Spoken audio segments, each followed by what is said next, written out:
The time-critical part of an EanTime application runs in the EanTime environment, but if a user interface is necessary, a Windows program can be written. The extra functions that a Windows program can use to communicate with an EanTime application are called NTX. This actual chapter just explains the NTX calls, not the concepts behind the EanTime objects accessed via NTX. For a detailed description of the EanTime objects, concepts behind them and their use, please see the respective chapter. Windows and RT applications can share memory, RT mailboxes, RT message queues, RT semaphores, and the RT object directory via these EanTime components. NTX API allow Windows threads to communicate and exchange data with RT threads. NTX driver, a Windows kernel mode device driver, RTIF.SYS, that provides centralized support for communication and synchronization mechanisms between Windows threads and RT threads on the same host by relaying NTX library requests. Global Objects technology enables access to RT objects on other hosts, and uses standard TCP/IP connection. Windows and RT threads communicate via EanTime objects. There are two ways for a Windows application to obtain an EanTime object handle. It can look up or receive a handle of an object that was created earlier. It can create a RT object on an EanTime node. In this case, the object is actually created by the DSM subsystem process on the given EanTime node, and that process owns the object. The RT object is automatically deleted when the Windows process exits. All RT objects live on an EanTime node. When used by a Windows application, a RT object is identified by an NTX handle, which identifies the EanTime node and includes the RT handle. A Windows application using NTX calls can create data and object mailboxes, message queues, semaphores and memory objects. It can use these objects, but does not have access to RT threads, RT interrupts, RT regions or the EanTime scheduler. The simplest way to connect to an EanTime node is to use the EanTime node browser control, an ActiveX control that shows available nodes and lets the user choose. To see details on the control, you can use a tool like Microsoft's OLE/COM or the ActiveX control test container. The result is a string containing the node name, which can be passed on to NTX get location by name, to obtain a location handle. Another mechanism would be to place the node name in some configuration file, or in the applications area of the registry. There are also functions to scan through all available EanTime nodes, NTX get first location, NTX get next location. If you know that you are communicating with the local EanTime node, you can use NTX_local as a location handle. There are three functions related to the execution state of RT nodes. The NTX get RT status function tells whether EanTime is up and running. If it does not return E_OK or E_state, no further NTX functions should be used. A RT node also can be started/stopped by function calls. Successful completion means that the start/stop has been initiated, but does not necessarily mean that it completed successfully. Use NTX get RT status to determine if the RT kernel started/stopped successfully. Other functions are used to determine erroneous states. NTX get last RT error returns an exception code, explaining why a NTX function failed. The other two functions provide a short and somewhat longer string describing an exception code. An NTX handle sent to the EanTime kernel via an object mailbox is converted to an RT handle in transit by the NTX DLL, and vice versa. The same applies to using a handle in connection with an object directory. If a handle is passed to an Windows thread from an RT thread in another way, such as via a data mailbox, it must be converted by NTX import RT handle. Although there are other methods, the NTX create RT process function is a convenient tool to combine all parameters for creating a RT process. The result is a RT process handle, that can be used for looking up object directory entries.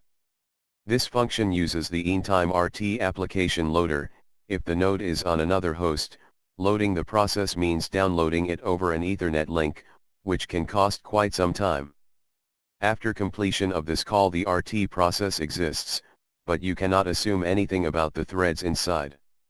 If you need access to an object in the RT process, you should look it up in the process object directory. To terminate a RT process, use the ntx terminate RT process function. To use RT memory residing on a Intime node on the same host, the memory may be mapped into the Windows application space. Calling ntx map RT shared memory is equivalent to calling ntx map RT shared memory ex, with the ntx_map_write flag. If that flag is not passed, the memory is read-only. Besides semaphore calls, the intrinsic interlocked functions of the compiler also can be used to coordinate access to mapped memory.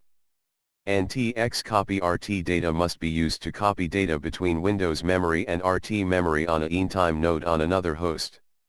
The function may also be used for memory residing on a Intime node on the same host. Specify ntx_null_ent handle or null for the Windows memory area. There are also ntx allocate RT memory and ntx free RT memory functions. These functions enable Windows threads to create, use, and delete RT data and object mailboxes. They function similarly to their RT counterparts. Remember that handles sent via object mailboxes are automatically converted between ntx handle format and RT handle formats. These functions enable Windows threads to create, use and delete RT message queues. They function similarly to their RT counterparts. These functions enable Windows threads to create, use and delete RT semaphores. They function similarly to their RT counterparts. Note that a Windows thread cannot use a RT region, as that could affect the priority of the Windows environment. The time-critical part of an Intime application runs in the Intime environment. Windows applications can use .NET languages to access the real-time functions in Intime. This actual chapter assumes that the participant is familiar with the .NET technology, thus .NET concepts are not explained. Focus is to discuss access to Intime RT applications from a .NET application running in Windows. This chapter just explains the NTX calls, not the concepts behind the Intime objects accessed via NTX. NTX as it is, cannot be used in CLR, so we created Intime.NET, a wrapper that integrates NTX into .NET. There are two major differences between the Win32 and the CLR environments. Pointers, Win32 uses them heavily, CLR does not know them. Exceptions, Win32 has some supports, CLR uses them all over the place. Because of CLR pointer limitations, some NTX functions are not, directly, available in Intime.NET, or just have no use. The Intime API by itself provides a complete set of functions, but some programmers prefer to use the API they are used to, either Win32, or the API of an existing RTOS. iWin32 attempts to offer a helping hand here. Programmers can continue to use their preferred API in native Intime RT applications. This actual chapter assumes that the participant is familiar with the Win32 API, thus Win32 concepts are not explained. Focus is to discuss the use of iWin32 in Intime RT applications and iWin32X in Windows applications. Programmers who are familiar with mutexes and events may find it needless to convert their thinking, and perhaps existing sources, to Intime mailboxes and semaphores. iWin32 offers them a choice: stick with mutexes and events, or convert to the classical Intime API. Although the functionality offered by the two APIs is not exactly the same, both are complete sets by themselves. There is no performance penalty for either API. The development tools, Visual Studio Projects, Help System, Debugger, Spider, Intime Explorer, all support both APIs. There are some difference in the way objects are identified in the iWin32 and InTime API. For developers experienced with the Win32 API, the iWin32 rules are well known. Just like NTX offers a subset of the InTime API for use in a Windows application, iWin32X is a subset of the iWin32 API that allows Windows to access real-time iWin32 objects. Roughly, iWin32X consists of iWin32- threads, interrupts, and timers. The iWin32 elements behave just like the Win32 elements, with a few documented restrictions. Thread priorities require some mapping.